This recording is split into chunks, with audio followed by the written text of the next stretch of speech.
अस्सलाम वालेकुम वरहमतुल्लाहि वबरकातुहू। वालेकुम अस्सलाम वरहमतुल्लाहि वबरकातुहू। कैसे हैं सब? अल्हम्दुलिल्लाह। अल्लाह ताला आपको नेकी वाली, तकवा वाली, सेहत वाली लंबी ज़िंदगी अता फरमाए आमीन। और अल्लाह ताला आपको दुनिया आखिरत की कामयाबी से नवाजे। आमीन। आज हम पढ़ेंगे हज़रत अबू बकर सदीक़ के बारे में। इस्लामी नाम अब्दुल्ला, लक़ब सदीक़, कुनियत अबू बकर से मशहूर हुए।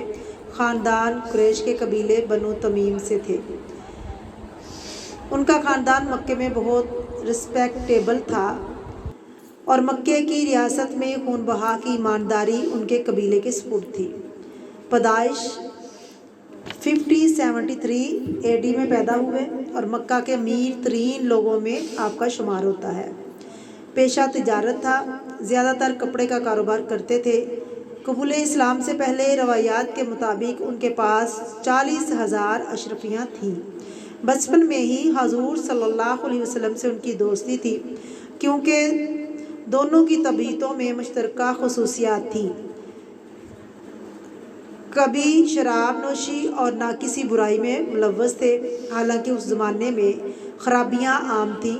हजूर अलैहिस्सलातो वस्सलाम से जो बचपन में ही दोस्ती कायम हुई वो सारी उम्र रही और आप सल्लल्लाहु अलैहि वसल्लम से आपने दोस्ती का हक अदा कर दिया। जब हजूर सल्लल्लाहु अलैहि वसल्लम ने उनको इस्लाम की दावत दी, बग़ैर बैत के कबूल कर लिया। हजूर सल्लल्लाहु अलैहि वसल्लम कुछ कहते थे तो फ़ौरन तस्दीक कर देते थे। अस्सलामु अलैकुम वरहमतुल्लाहि वबरकातुहू।